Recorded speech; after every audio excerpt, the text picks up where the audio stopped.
right, everybody, welcome to the RaulyKnows podcast. Today we have a special guest. He goes by DNE, or may you yeah, do the honors? that's correct. I go by DNE. Real name Gerardo Daniel Hernandez. Damn. That's where I get it from, Danny DNE. Do you want to just get into what that means, or? So yeah, we'll get into that first. But let's talk a little bit about where you're from, who you are. Right. What brings you to the podcast? Obviously, I invited you over. I feel like you have a cool story to share, and you got some cool things going on with your life. You are one of the first of many barbers that are gonna.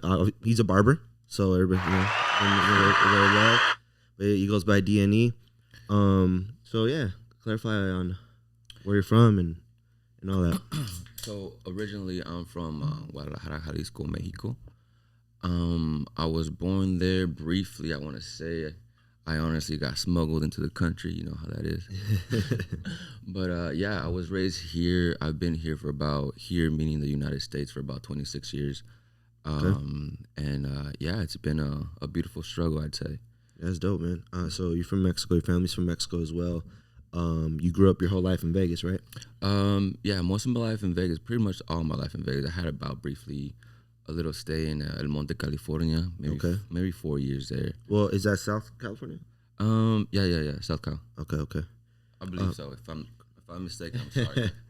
So how was that, man? How's it growing up over here and being that you have that situation and that are you I'm what?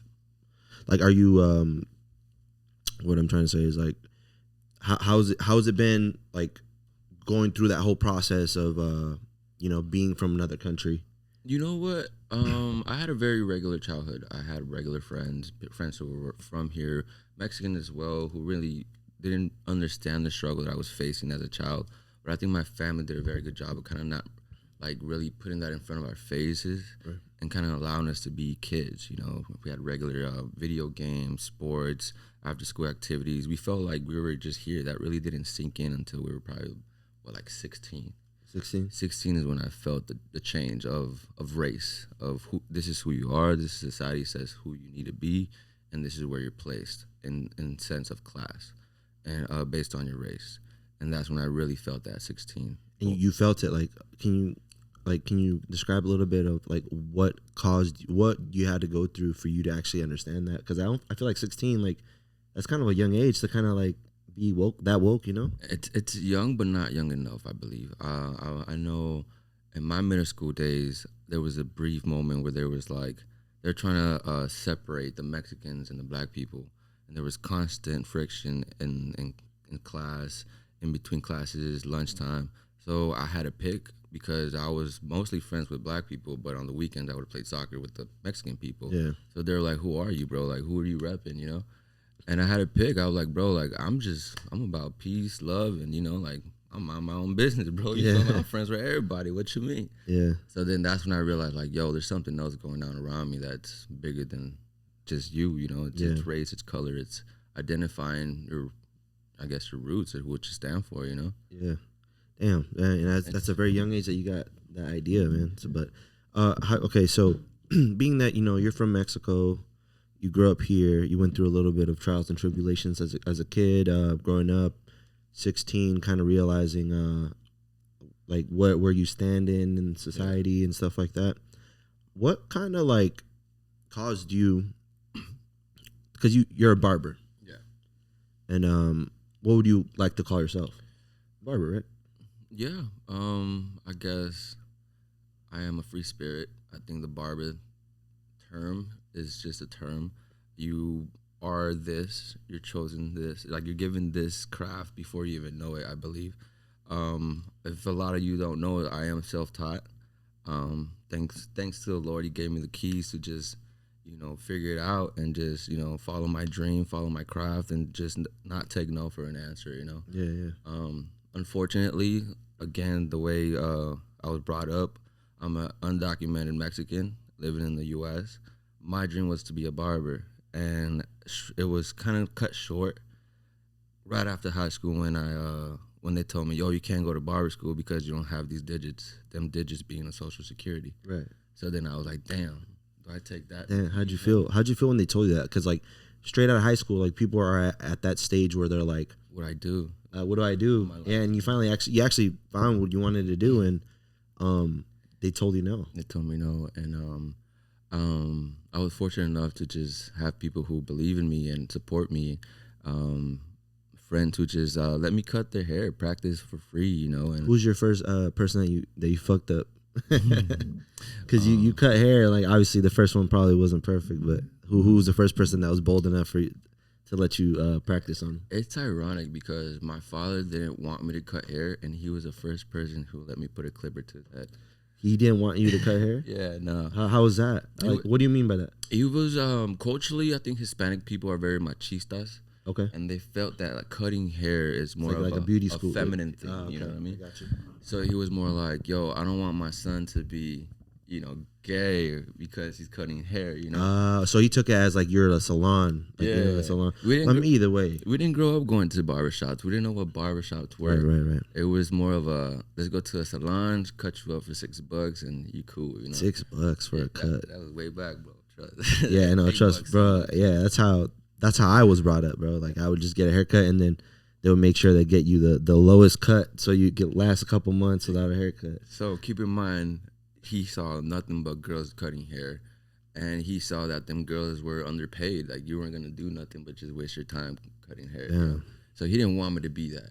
But going back, yeah, he was the first person who said, "Yo, line me up in the back real quick." Yeah. Yeah. but okay, but being that at what age were you, and then like how difficult was it to be like, damn, like the person that made me doesn't support what I do. So I think that has a lot to do with again the whole machismo side of it, where it's like, yo, my son's gonna cut hair. What? No, I don't want him to do that. But then again, I was coming out of the whole idea of him thinking that I was gonna be a professional athlete. And I believe that's to him was his. That was his goal. Yeah, for me. Okay. You know? Yeah, because you're a goalie, right? Yeah, I was a goalie, and I was doing pretty well for myself. I went to a couple out of state tournaments, won state championships here, and I was doing pretty well for myself. But that wasn't. I knew that it required money, right? And money meant stress for my family. And at a young age, I was like 13, 14. I saw how hard it was for my dad to come up with money to send me to out of state. On trips that he couldn't afford to go watch me play. So what was I doing it for? You know what I mean? Yeah. Like he can't watch me play. Like I'm not having fun. You know what I mean? Like so I kind of took a step back because I saw how much stress it caused my family. And at that point I was like, you know what? Let me put the soccer ball aside. Let me pick up the clipper. That was 14. I was 14. So you cut your dad first? Yeah. At 14? At 14. After him telling you that's probably not the move. No, so I cut him up, and he didn't think that I was going to take it seriously. Oh, he was just cutting them up. Yeah. So the clippers were laying around the house. He just so happened to say, hey, you know what? Line me up back here. I can't see you in the back. Cool, I step in. And from that moment, I didn't put the clipper down. That was that moment. Yeah, once I had the clipper in my hand, I took advantage, and I cut up everybody in the house. My two cousins, my uncles, my older cousins. I cut up everybody I could that day. Like, this is it. Let me just practice. You know, let me figure this out. That's right. Yeah. And so that's how you got started, That's how I got started, bro. It was just, just trying to get rid of that fear, like, of messing up. Oh, you good, bro. You can go ahead. Of messing up, getting rid of that fear of messing up. And I think that applies a lot to life, I feel that we prevent ourselves from even trying because we create scenarios in our mind that hasn't yet happened and keeps us from even trying. Yeah, yeah, definitely. I agree. I feel like people are more than I think they're just like scared to fail, and that's more so the idea. It's human nature to avoid pain, and I think failure causes pain, so we avoid even trying that. Yeah, it's hard, man. I remember it's kind of like a side story. One of my buddies, he decided he wanted to start cutting hair, so he was going to barber school. Fortunately, I guess like it was like in his he was able to go to barber school, but he was just like learning how to cut. So like anybody, you need to practice. Like you could go to barber school and not go to barber school, you could still be nice. Yeah. But this particular person, he kept hitting me up. He's like, hey, come on, bro, fuck with me. Like let me cut your hair. Let me cut your hair. Like, I already had a barber. Grant you, like, I'm like, fuck, all right, I'll give him a chance. Like, I'm just go support, at least support. Yeah. And that was mostly the thing. I didn't really need a haircut, but like I still went over there. I'm like, bro, like just so I could get you some practice, or like just say that you cut my hair. I went there, bro. He fucked my shit up, bro. I'm not even gonna lie to you, bro. He fucked my shit up. And it's what's fucked up is that he cut me first, and I saw what he did to me. I'm like, fuck, man, what do I say? And then like my little brother got a haircut. He didn't do too bad on my little brother because my brother didn't ask for a lineup. But dude, my shit was fucked. And then a couple years later, bro, he's nice now. So he's nice now. But and it's one thing that I really, really appreciated him like bringing up. He's like, hey, bro, I remember when I told you to come through and you came through and you let me cut your hair. Bro, I fucked your shit up. He told me straight up, like, I fucked your shit up, bro. I'm like, yeah, man, but hey, you learning, bro. Look how you are now. Like, so I'm proud of you. So it was mostly that, bro. Like, I could have just, and it's kind of fucked up. How do you feel about that? How, cheating on your barber?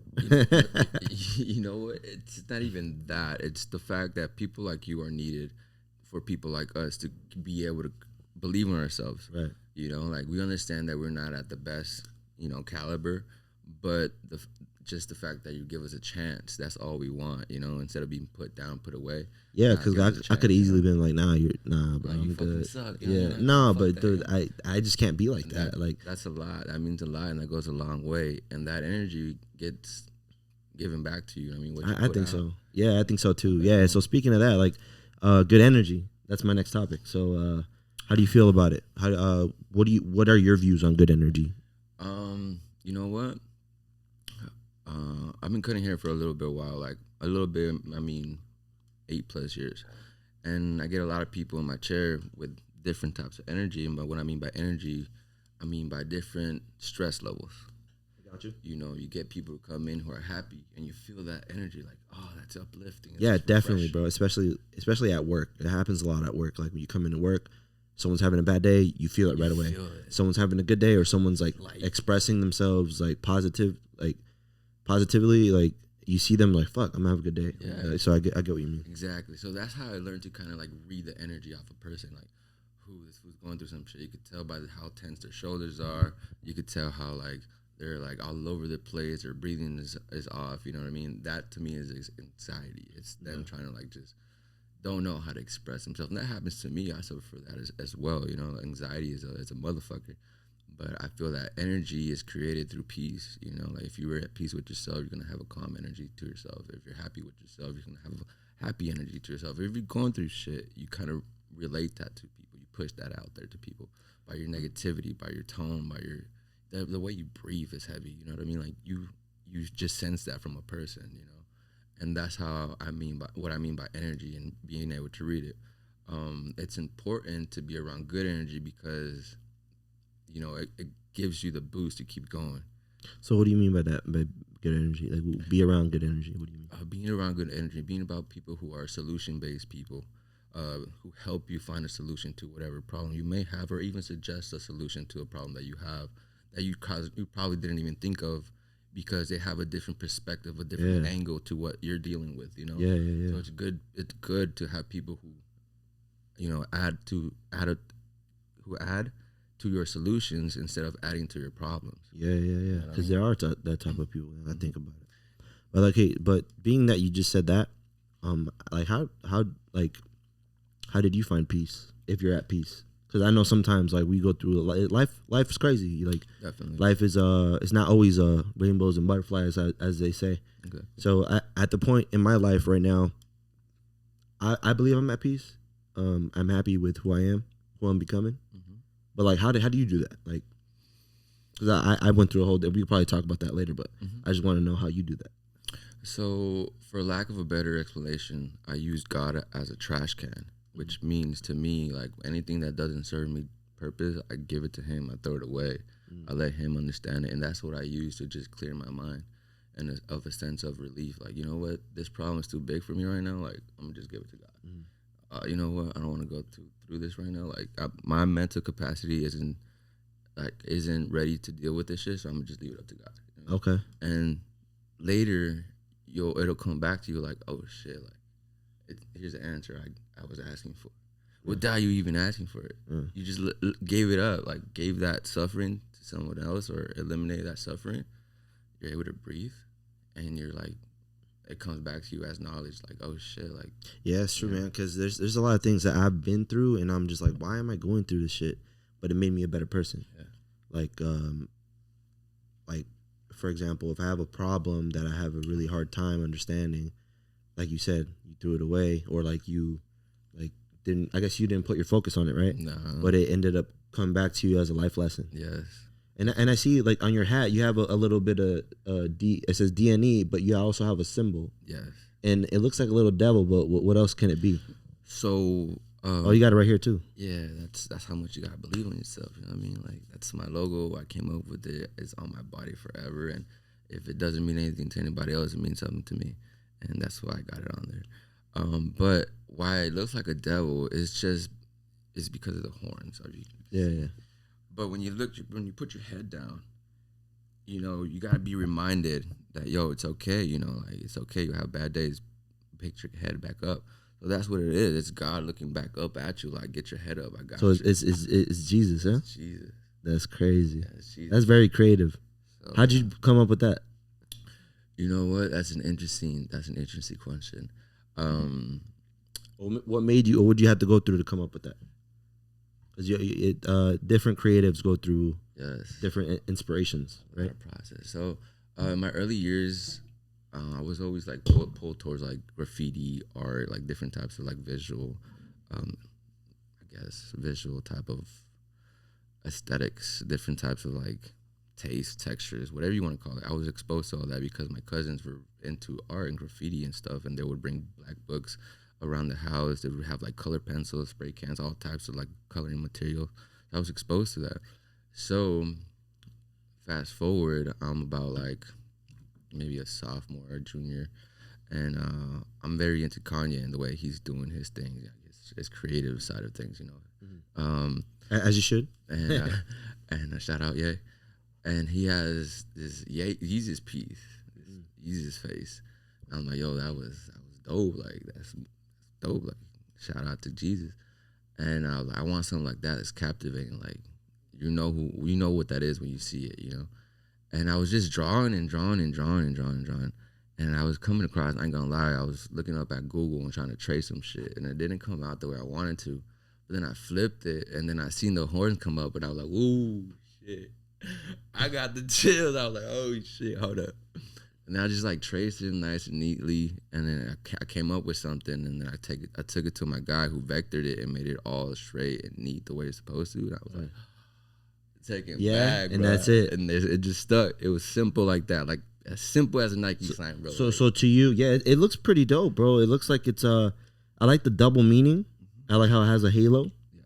But like, more importantly, like, that's your thing. That's your brand, right? Yes. So like, let's talk about that. D&E as a brand itself. Like, how, like, what do you look like for the future of the brand? Like, what does it represent and all that?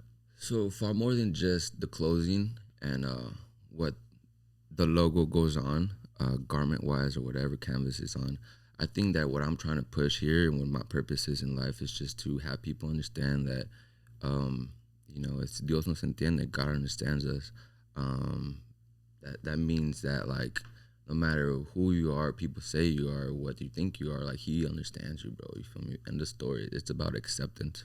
I'm here to tell people to accept themselves, and that no matter what judgment they go through, like, no one judges you. At the end of the day, it's all what God wants. You feel me? It's whatever He says it's gonna do, what He wants you to be. It's already planned for you. It's already planned for you, bro. You feel me? You just gotta follow along with this journey, you know. And for those of you who don't believe in God, that's completely okay. I respect that. You feel me? Everyone has their own belief system. Just know that He loves you too. You feel me? And that's what I believe. And I'm here to push that, and nothing but good energy, good vibes, and that's it. You know what I mean? Nothing more to it. Life is simple. You know, life is simple. Yeah, definitely, man. And that's one thing, man. Like, I grew up very Catholic. My parents put me through, like, church school and stuff. I go to church school on Sunday, so I understand. I read the Bible, you know, all that. So, like, I do have a relationship with God, but religion in itself is just not really my thing. The same here, bro. Like, I understand that book called the Bible was used to manipulate millions of people, you know, in our past, and was kind of like sub-rope through benefit, you know, whatever that kingdom wanted or whatever. So, I don't know. It's deep. It's deep. Yeah. Like, It's deep. I'm paraphrasing a bunch of bullshit, but I understand, how people feel about religion, and that's why I respect their belief system. Me, at the end of the day, I believe there's a heaven, and what you do here on earth gives you credit to get there. You feel me? So, like, you do things out of your heart, and that's what gives you credit to get into heaven. Yeah, hell yeah. And then, okay, so have you seen that movie, Pay It Forward? Pay it forward. There's a movie, but the saying itself is paying it forward, like doing something for somebody that like you don't want them to pay you back, but to like pass it on to somebody else. Yeah. So that's kind of like what I thought about when I was like, my buddy hit me up and said, "Hey, let me cut your hair." I'm like, "All right, I'll pay it forward. Like I'm, charge it to the game. Like I'm gonna let you chop me up, and then like whatever that does for you, do it for somebody else. Because I was paying him, bro. Like he just wanted to do it for free. Like hey, I'm gonna cut your hair. I'm like, all right. I did that, and he expected me not to pay, but I still slid him like a 20. And I don't know what that did in the whole like Matrix or whatever, but like I hope that paid forward. But like, what's your idea on paying it forward? And have you ever done anything like that? My idea of paying it forward, it doesn't necessarily have a monetary value to it, but I feel like knowledge could be passed on forward. If you could tell your younger self, like, hey, you should do it like this or go about this way, like you're paying it forward to the youth, to somebody who's willing to listen. Yeah. What knowledge that you obtain through the lesson that you learn from, like pay that forward. You feel me? Like give that to someone else. Yeah, so they don't have to trip over the same rock. I value that so much because I feel like there's certain things that I've gone through that I'm like, fuck, dude, I wish I never went through this shit. And then I don't just hold on to it. If I see somebody about to go through that, I'm like, hey, look, do it this way. You don't have to do it this way, but do it this way. Trust me, because you don't want to go through this shit. I hate seeing people go through shit. This is what I want. Especially if I could steer them away from that. Mm-hmm. So that's a really good way to think about things. Like now you got me thinking. So yeah, and for me, it's like I want to say common, but it's like, bro, all I have sometimes is just my ears. My people come to me, bro, and they talk to me and tell me shit that I sometimes don't have any advice to give, but I'm just listening to them. And that's one thing, man. I'm sorry to cut you off, but like being a barber, you're people's therapist in a way, huh? Bro, sheesh. The conversations we've had in there, bro, it's so. Yeah, man. That's how it feels. That's how it feels. It's like one of my things, man. Like it's one of the things that I always tell people. Like if you're gonna tell me a secret, bro, just know I'm gonna tell two people, and they're like, who? And like my girl, and like who's the other person? I'm like my barber. Bro. What do you mean? There's no secrets over here, bro. My barber will, you know how it is. You're chopping somebody up, you're making them look good, and like they trust you, 100% trust you, especially in the intimate setting that you have. Exactly. It's like a one-on-one type. One-on-one, yeah. So let's get to that later, but definitely, man. Like, how do you feel about that? Like, being somebody's therapist or being there to talk to somebody. I was always told that barbering is more than just a haircut. Yeah, definitely. And I was young when I got told that, so I don't really understand it. You feel me? Yeah, that's why people say loyal to that barber, because like, okay, you could low key kind of get like some people are better than others. Like you get like almost the same type of cut somewhere else, but the thing is like it's just building that relationship between your barber, talking shit at the barber shop if that's the case of where you're at. No homo. Sorry, no offending nobody.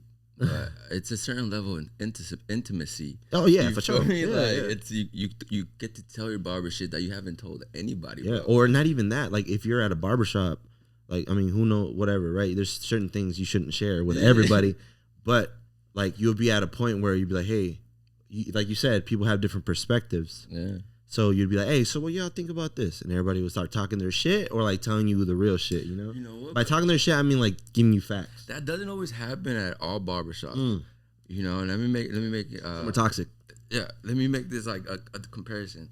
I worked at a small shop, and what you just said, that's live. That gets live. Like everyone opinions, boom, opinions. But when you go to a barbershop where there's like 10 chairs deep, bro, and you got 10 different heads and maybe even 20 different heads. Yeah. Trying to opinionate on what you just said is like, hold up, do I really want to say this? You feel yeah. You just hold back a little bit. But so that's why, like your setting, you said it's more intimate. Like you could tell, like you could say anything, and then you'd be like, yeah, huh?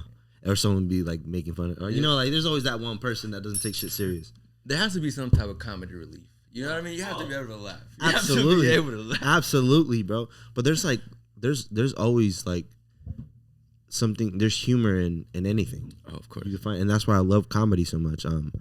I do stand up comedy, so like there's that's one of my jokes where I kind of bring it up. Like, hey, I'm gonna tell if you can tell me a secret, just know that I'm gonna tell my girl and my barber. Yeah. So like it's kind of, it opens up like something that's very common for all of us to understand.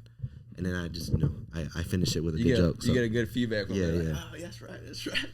Yeah.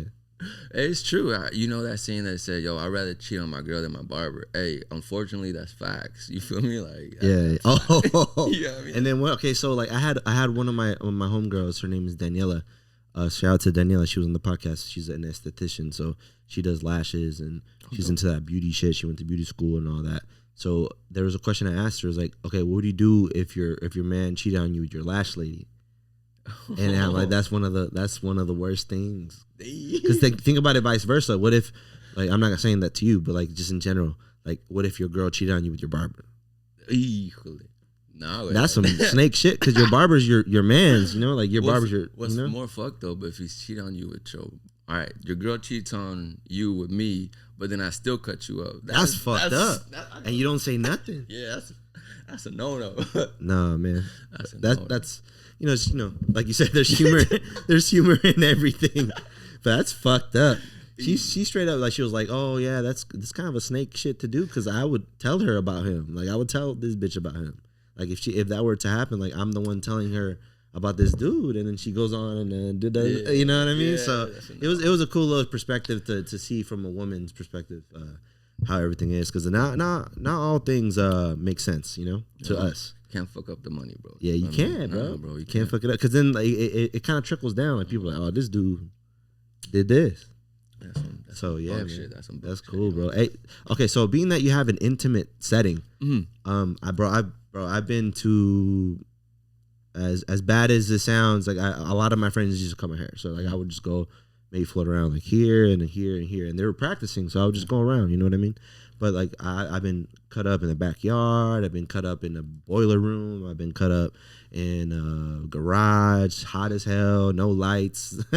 I've been cut up in by a chicken coop, bro. I've been cut up everything, bro. How did your first humble beginning start? Excuse me. Cut that out. No, I think like those experiences builds character. You to the point where it's like you don't become a bougie barber. Like, oh, it's too hot, I don't want to cut. Yeah. Oh, you know what? There's a dog right there. Get him away. Like, oh yeah, trust me. There's been dogs too. There's a diaper or whatever. You can become bougie. Like I've cut in so many places where you're just like, But that's the beauty of what we do. You could do it whenever, wherever. And for you to be bougie and say you don't want to cut it, that's just, I don't respect that. So I feel like going through that process of like, cool, I finally have a little place of my own with a nice little AC, you know what I mean? Nice lighting. Lighting is key. Oh, yeah. I fucking killed my eyesight working in dim lighting. No glasses. Trying to focus. Until someone said, hey, bro, back up. That's when I saw my eye doctor. I went to go see my eye doctor, and yeah, that made a difference. But the bad lighting did it to me, I feel like.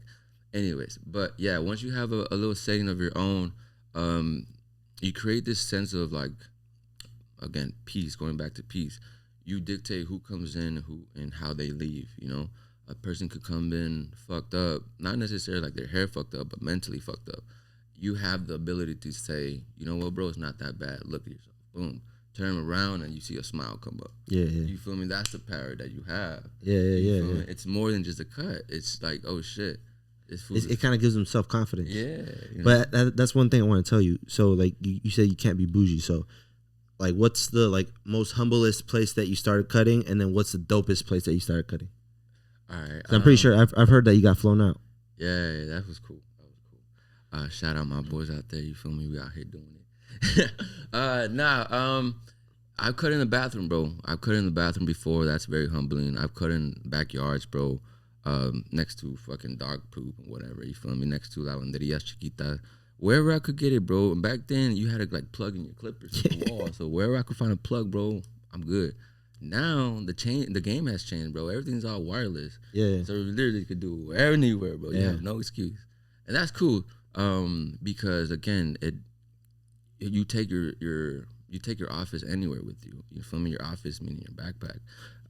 I've gone to I started at the bathroom, bro, and now I've been to casinos, fucking suites. You feel me? Flown out to different states to go cut hair. Met like different artists, bro. Been around the loop with people who I never thought I'd be around, just off of these 2 little clippers, bro. You feel me? And I'm just like, I feel blessed to be able to wake up and sustain myself, feed my child, have a roof over my head, you feel me, clothes on my back, off of 2 clippers, you feel me? And I feel that it's humbling to remember and have people remind me and tell me, I remember when you started at the boiler room. I remember when you cut in the fucking bathroom of the UN. You feel me? I remember when you did this. Oh, you were cutting in the bathroom in the UN, huh? Yeah. That's right. I forgot about that. That's at the Boulevard, huh? At the Boulevard, bro. You were chopping up in the bully. I've been. How's your relationship with that? Like, are you still chopping them up, or who you still chop up? I chop up C's. You chop up C's. He's been loyal to you, or what? We've been loyal to each other, bro. It's been crazy. When I first met him, it was kind of shout out to C's, shout out to UN. C's, UN, man. Y'all doing it big. Much love. C's, man. It's a funny story. When I met him, I was more like talkative with Jay. Yeah. And C's was always behind the picture. Yeah. He never had time for a cut. And every time Jay sat down in my chair, it was always like, fuck, I gotta get this shit done. Like always cussing at the phone. You feel me? Never had time. I was like, you feel me? I was shaky when I was cutting them up because I was like, damn, I don't want to fuck up. You feel me? Like that. And it has to be quick. Yeah, precision. He had like maybe 25 minutes, bro. And I'm like, how am I gonna get a whole busy dude? You feel me? I saw him at the Chappelle show, but I didn't say what's up. I don't know him like that. I feel it. My boy blew up. But it was good, bro, because he elevated my skill to the next level in the sense of giving me that confidence. Like, hey, bro, you're worth more than what you say you do. Mm. And at that time, I was charging $15. You feel me? Like, hey, give me 15, bro, hoping to get 20. Yeah. You feel me? Some of his people walked by in the bathroom in the back of the UN and was like, oh, that's dope. You have a barbershop here? Before what they have now. What they have now. Before. Well, can you, after we finish this conversation, can you like kind of explain what he has now? So he was in the bathroom and as we didn't cut, his people walked by to the back and they were pretty stoked. Like, oh shit, you have a barber back here? That's sick. And he was like, how much? I forgot about that. He was like, how much? And before I had a chance to open my mouth, he said $25-$30. And I'm like, oh shit, I was gonna charge him 15, but just to get him on my chair, you know? Yeah. He said, nah, $25-$30.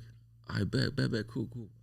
And they slid. You feel me? So that moment changed your price. Yeah, your moment. Price went up. Yeah. Like, so I'm pretty sure you had to go through it. Just like anything. I hate that it has to be that way, but it's kind of the way it has to be that way. Is that you kind of have to do the work behind the scenes, do free haircuts, get your name out there. You know what? Kind of show people what you got to do, what you could do. I don't dish on anybody who go to school. I eventually want to go to school. But what I learned through this whole time, you can't teach this shit in school. You can't teach this shit in 9 months. Oh, for sure. Like, everything that I've learned, they can't tell you, bro. You can't buy knowledge like that, bro. Like, no, and you just gotta live it, you know? Absolutely. And in my case, I went to culinary school. Yes, you learn a lot in school, right? You learn the science behind shit, the reason why. If this happens, this is the reaction you get. You in a way, you kind of have to know. Yeah. You know? But you don't really, you graduate culinary school, you go to the real world, bro, you're fucking green. Like, you don't know what the fuck you're doing. Like, you've never been put in those situations. So you kind of like going through the experience first and then getting to the school later is going to be so much easier for you. And to add on to what you just said, I briefly worked at a retirement home. I started as a dishwasher, and there was a chef there who was cool as shit, bro. Cool as shit. And he fucking was like, hey, help me out. Chop this shit up. Like, we were behind. Yeah. Started chopping celery, carrots, potatoes, onions. And he saw, shout out to my mom, that I knew how to, like, hold the knife. Yeah. Bop, bop, bop, bop, bop, bop. He was like, hey, take that shit off. You're going to be my prep chef. Come on. Like, fuck the dishes. Get your ass over here. Yeah. And he just, boom. And you have, like, mentors and people who just, like, you know. They hold you up. That bring you up. So, like, when he said $20-$35, like, that was that moment that brought you up. Yeah. It was like a cool little, you know, notch. Like, oh, shit, bet. Cool. That's dope.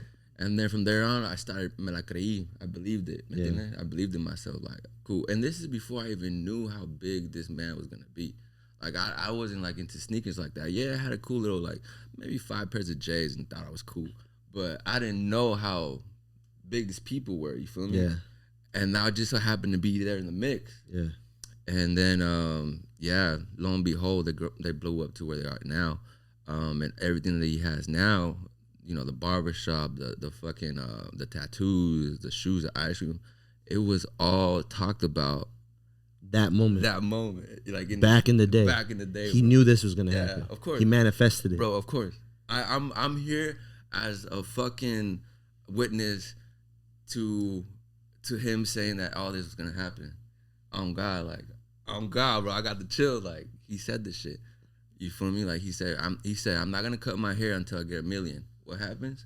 Got his dreads. Right. Boom, cut his shit off once he got $1 million. Yeah. Like $1 million. But you know what's crazy, bro? I know people like that too, and I give credit to them because like my father, when my mom was pregnant with me, he kind of did the same thing. He's like, I'm not gonna cut my hair till my son's born. I'm not gonna cut my hair till my son's born to show God that, like, you know, I want, promesa, like a promise. He's like, my son, give me a healthy son, and then I'll do this for you. Yeah. Like, kind of like that, you know what I mean? Not do this for you. You can't really do anything for God, but like, you know, just like show that you're, you know, that promise. So that's cool, man. Like, I forgot. Yeah, he did go through the dreads and stuff. Yeah, bro. It was just the whole time. It was just like I was working on my own lane. You know what I mean? Life kind of took me a different direction. But isn't that such a cool thing to like kind of be around those people that blew up? Isn't it inspiring? It's you believe in yourself. It just goes skyrockets. You feel me? Because you literally shook hands with this guy, was around with this guy, and then you see what it took to get to the point where he is. You're like, well, bro, like this is possible. I could do it too. You feel me? How did that? I'm not saying it hating like how or whatever, but like it's just interesting to me. Like you had to do something for them to have you in the bathroom cutting hair. Ooh, that's a cool story too. So, and it led me through the logo, through my brand and everything. Oh, brand yeah? was what put me there, bro. And I say that because shout out to my boy Zapatero Aguilar. He's very like known in the shoe industry as well, and was very close friends to JC. And right when the Boulevard Mall was going under construction, he had his print shop in front of the JC. And he just so happened to say, hey, bro, I have 3 heads. You want to come and cut them up right here at the Boulevard? And I was mobile, so I'm like, yeah, fuck it, I'll pull up. I didn't know it was C's. I didn't know it was Jay. I just knew he had 3 people for me. And you were nice. You're already nice. You know? Yeah. So I pulled up. Sure enough, he literally sat down and un bote de pintura, like a paint bucket. Yeah. And I put my little... C's? Yeah. And I just put my little estuche right there, my little case, and just telling him my story, bro. You feel me? Yeah. Telling him my brand. And they invited you back. And there, Jay was like, after I cut C's, went back. Jay came back, sat down. I told him what happened and who I know and what's up with my vision. And he was like, yo, come check this out. Literally, they were still rolling paint, blue paint on the walls when he told me to come check this out. I go to the back where they had all this inventory, and there was a room where they washed the shoes, because back then they would restore shoes. Yeah. And I remember that. So New Life Kicks. That's a different story too. Akeem, shout out. Yeah, he was in the back right there too, and he was like, look, I have this space. I don't know if you could work with this, but you know, boom, boom. And it was during the time where they were doing whatever they could to keep the lights on, bro. Like they were selling their own shoes. I want you to talk to C's, bro. C's story. If you could get that for me, bro, that would be dope. C's story needs to be put on a fucking documentary somehow one day, bro. Cause this fool, it's the real. He's the real. I mean, bro. I hope, man. As humbling as my little place is, man. I hope he's a cool ass fool, bro. Like he'll if he got the time, cause I know he's a busy dude. That motherfucker's traveling. But shout out to C's. Nah, he came and told me like he was going through it, bro. Like they would be happy that a shoe would sell because they could keep the lights on. That meant they could keep the lights on. Yeah. And it most of the times it meant that one of their shoes sold, their private collection. All the shoes in there were about like 9, size 8s, 8s or 9s. You feel me? Because they were their own private shoes. Right. So they were doing whatever they could to bring in money to keep the lights on. And one of those ideas was, hey, let's have a barber back there. You feel me? Yeah. And he was like, yo, you have enough people to pay me $100 a week? I'm like, that's $20 a day. Shoot it. You feel me? Hell yeah. I'm here, bro. Yeah. And yeah, like I had people pull up. They'd come and be like, "Yo, I'm here for a haircut," and they ignore it. You feel me? Because they were telling me to tell my people like, "Hey, don't say they're coming to get a haircut," because it was low key. We're not supposed to be doing that. Yeah. So they would be like, "Hey, tell them to come see Danny." So they would come, tell C's or Joni, shout out Joni, "Hey, I'm here to see Danny." All right, we'll go to the back and then walk. Bro, this is I did not expect to have this conversation, bro. I forgot about that, bro. Because I remember going to the UN and like the first time I walked in, they're still building it up, and I saw they had Red Octobers, a lot of shops didn't have that back in the day. And I'm like, yo, y'all got a dope collection here. And he's like, yeah, man, come fuck with us. How do you hear about us? I'm like, bro, honestly, I was just walking down the boulevard. Yeah. He's like, no one told you about this place? I'm like, he was kind of like surprised that the word of mouth hasn't kept. And like, I'm surprised that I didn't hear about it. But like, bro, like the UN blew up, like, It blew up, bro. And I remember him telling me about the heat locker before he even had it. He was telling me about a claw machine. I'm like, what the fuck, the claw machine? He told you about that too? Bro. Damn. And he was like, nah, watch. You know the little machine? Watch, we're going to put shoes in that bitch. I'm like, what the fuck? So he calls me back for a haircut. And I see the machine without the logos. And I'm like, whoa, shit got real. Yeah, quick. And then I think you had what was the first one? Turtle Doves? Yeah, Turtle Doves. He put them all in there. Yeah. And everybody was going crazy off that bitch. Like, what? It's a game? He had all the Yeezys. And two, he had the fucking games. You could win one for free. Not for free, but like $5. $5. Yeah. Like, bro, that's what just, got the ball rolling. Like somebody pushed the snowball off the cliff. Started the ball. Yeah, you know what I mean? Because I feel like after the whole claw machine thing, they blew up. I feel like that's what caused them to be different. I knew they were gonna be huge when I seen the fucking the machine in the episode of The Simpsons. Oh yeah, yeah, I seen with that. the shoes. With the shoes, bro. Wow, I seen that. Were they the first or one of the first? I want to say the first. I'll give them the first. Cause fuck it. You know what I mean? Yeah. But if I'm mistaken, I'm mistaken. But they're the first person in Vegas who I seen them do that with sneakers. Yeah. They probably did with some other shit like Rolexes or jewelry or whatever. Yeah. But shoes, bro, that was it. Fuck, that's crazy. Yeah, así comencé. Y again, this whole thing gives a whole full circle. He blows up. I end up still working, and I got located at a barbershop called Aztec Barbershop.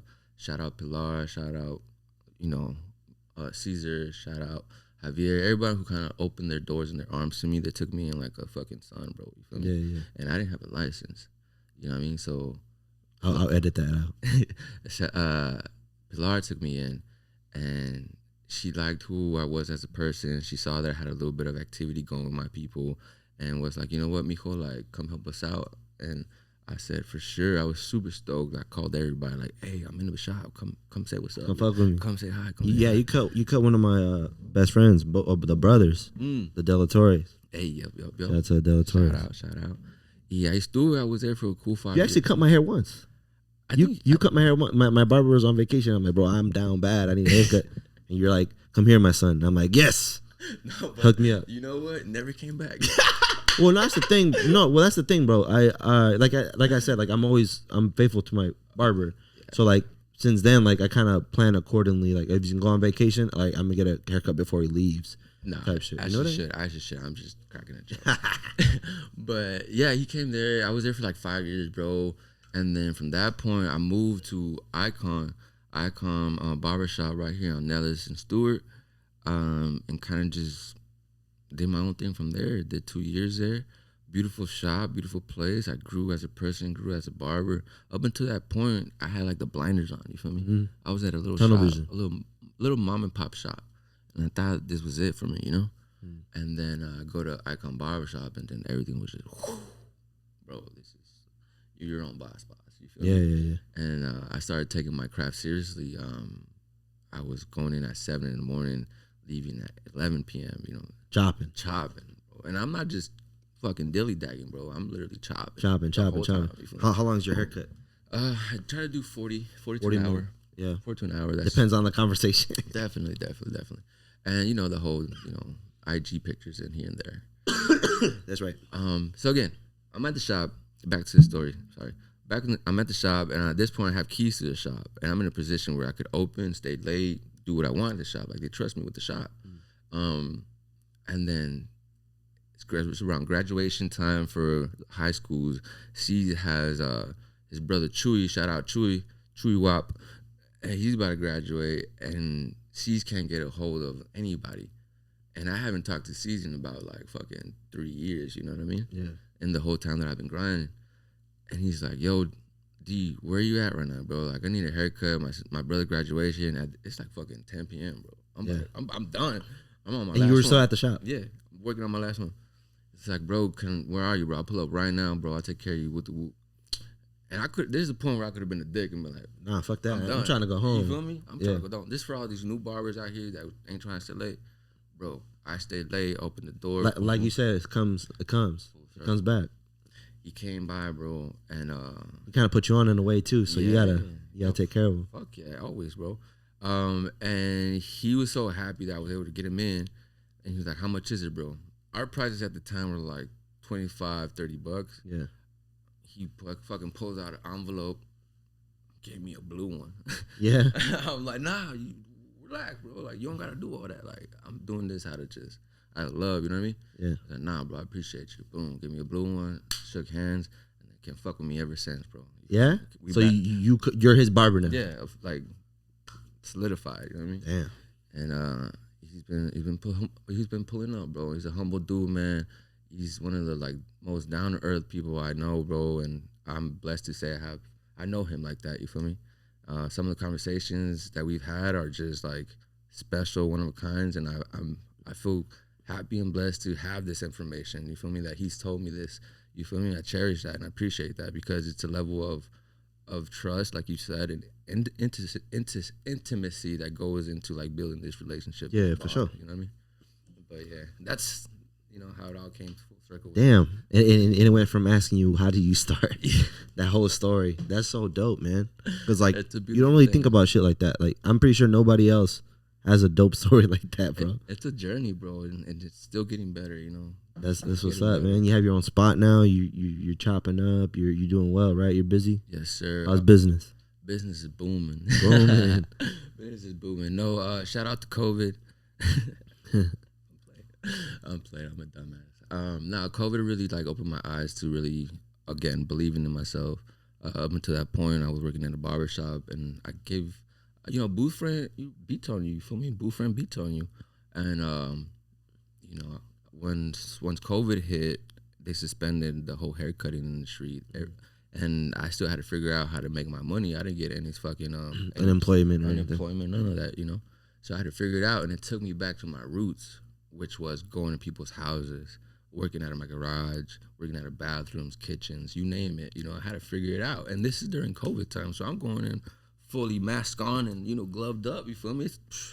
It's hard, but, you know, and people took care of me for that, you know. It went from like them coming to my office to me going to their livelihood and them offering me a taco, offering me a soda, telling me to sit down, have a beer. You feel me? So it made their bond with your barber got tighter. Like, right. This fool's coming to my house, bro. I'm doing them a favor, but they're really doing me a bigger one. You feel me? Like, so it was kind of like you went through adversity, but not really. Like, it was kind of like you just had to go through that at the moment. You have to. You had to figure it out, bro. What are your views on adversity? Adversity for me means overcoming obstacles that they tell you won't overcome or you can't overcome, and then you show them. You know, you show them with action. You show them with class. You show them with grace, humility, and just paying it back, showing them like, you know what? Thank you for not believing in me. This is like your energy helped me get here. You know what I mean? Yeah. And not necessarily in a braggadocious type of tone, but more of like, I needed that. I needed someone to tell me no, you know, so I could prove somebody wrong on some Kobe shit. You know what I mean? Like, yeah. You know? Yeah, for sure. That's so dope, man. So that's what I feel adversity. You know? Yeah, no, absolutely, man. And I think everybody has to go through it, man. And it just shapes you. I'm pretty, like you said, even people such as like the UN, they had to go through adversity. Like they had to sell one sneaker just to keep the lights on. So in your case, you had to go through that. 100. And anything else that you had to go through? And why did it stick with you? Why do you think about it like now? One of the biggest, I guess, tragic moments of my life has been my 2 cousins passing at the same time. That really changed my perspective on life. I knew him too. Yeah, rest in peace. Rest in peace. My condolences, man. Forever. Yeah, Omar and Kevin were very big, bro. They're my little brothers. I don't have brothers. I have sisters. So I was like their male, like their older brother, you know? And yeah, they both lived with me briefly and shit. And they respected me to the fullest. And I feel I was able to get peace at the end of it all because I was comfortable knowing that they knew I loved them. Yeah. And we said it to each other like openly. All the time. Hey, I love you. I love you back. Yeah. You know? That's I forgot about that too. Do that shit. So, everybody. Yeah, for sure. That's all. I always go out of my way to tell people, like, even if I haven't talked to them, hey bro, I love you. Have a good day. Yeah. That's it. That's big. And then I remember you came down to the little party we had at the boxing place. Yeah. They were there. That was actually the last Halloween we had together. That night was epic for sure. Oh, it was dope. I had a good time with my brothers, you know. But I guess what I'm trying to say, the way it impacted me is the fact that I know there's youth.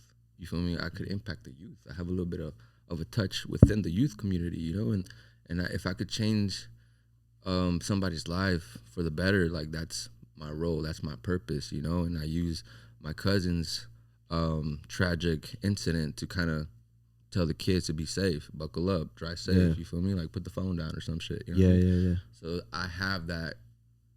How do I say that? Credibility. Credibility to say, hey, bro, like think about it, bro. You know, like, definitely. You feel me? Like and that's something you should do. You should always you can't be too reckless all the time. Exactly. But to tell the kids, you know, like, don't be. Someone has to tell them, bro. You know what I mean? Someone. Yeah. And if you have somebody who looks up to you, bro, you feel me? Who wants to like kind of follow in your footsteps, you have to put them on too. You feel me? You can't lead them. If you know better, and you know they don't know better, and you don't show them better, you doing wrong. Yeah. Because you're not giving them that information. You're letting them go struggle. Yeah. You know what I mean? And it goes back to what we were talking about earlier. Exactly. You feel me? You can't hold the information. Yeah. Knowledge. Pass it on. Pay it forward. Mm-hmm. Keep the good energy. Always. Well, what do you think about this quote? Elevation through elimination. That's a good one. Elevation through elimination. You gotta eliminate to elevate. Yeah. Hold on, let me say that again. You gotta eliminate to elevate, and that's with anything in life. You gotta get rid of some of the bad in order for you to rise up to the good, and that to me resonates a lot with my peers and my friends and the people who I used to surround myself with. Again, we're all young, but that doesn't have to determine who you become in life, or your young, immature decisions doesn't have to dictate who you will be in life. And you just have to be woke enough to be like, you know what, this shit ain't good for me no more. You eliminate it. And once you eliminate it, you rise. Yeah. You feel me? So that's what that means to me. Oh, hell yeah, bro. That's a good way to put it, man. So let's talk a little bit about your brand. Because I know we briefly touched on it, but I feel like we owe the fans, like, I feel like people get more caught on to the story of the brand than the brand itself, so that's why they fuck with it, you know what I mean? So I mean, you got a dope story, bro. I don't know if you knew that, but you have a dope story, bro. You went through some cool shit, like some humbling shit that, bro, like people won't believe. So being that you have your DNE brand, your logo, we talked about how you created that. What's your mission statement on the brand itself? My mission statement, it goes as follows: to eliminate a conflict of judgment brought upon society or any opposing force other than God himself. Let me say that again. To eliminate conflict of judgment brought upon society or any opposing force other than God himself. So think about that for a second. On your day-to-day, you get bombarded with judgments from society, meaning your phone. You should look like this. You should act like this. You should talk like this. Your parents. You should go to school. You should dress like this. You should do this. You should do that. Your siblings. Do this. Do this. Do this. That. Bro, eliminate all that shit, bro. This is what my brand means. You feel me? Yeah. Acceptance. Eliminate that judgment. Just be who you are, who you're meant to be on this earth, on this planet. You feel me? That's all that God wants you to be. Be happy, bro. You feel me? So eliminate all that judgment, all that shit that clouds your mind to tell you to be something that you don't want to be. You feel me? Fuck that. Yeah, because it's something I had a conversation with one of my mentors recently, and they said that it's fucked up. And I never thought about it because you don't think about shit, right? Like when you like, there's things that don't come up because you don't really have conversations like that. That's why they say it's cool to have somebody that you look up to because they're in the place that you want to be at, etc. But this person was like, it's fucked up that somebody like us gets compared to a millionaire, and we're looked at on social media to provide and kind of have like a image as the same like as a millionaire. Like we have to look like we have money. We have to look like we have all that shit. And that, like you said, that's judgment.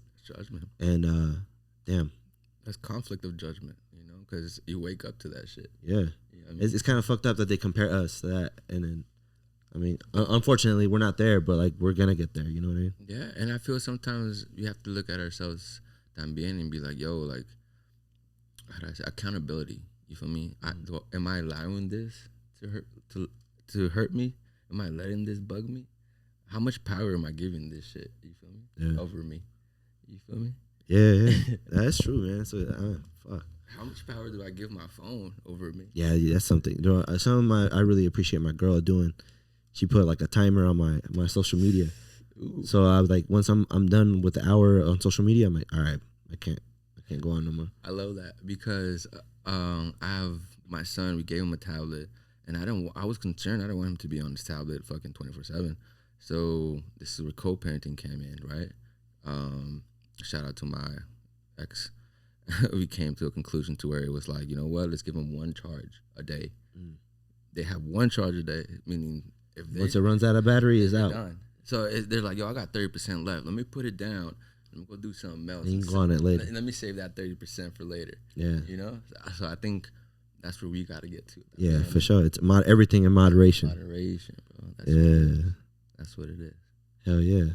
Well, man, I appreciate you showing up to the podcast, bro. This is a really good one. I didn't expect. I had the questions.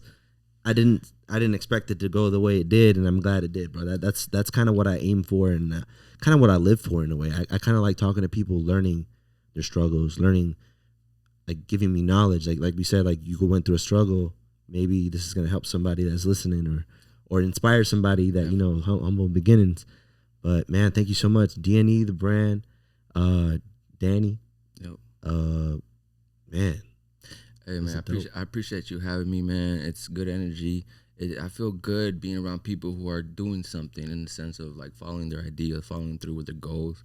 You know, this is dope. You know, don't let where you're at now stop you from where you're going. You know, like this is just temporary. I got a lot of plans, man. You feel me? And just keep going, bro. I really appreciate you coming in, man. It was just a dope podcast in my opinion.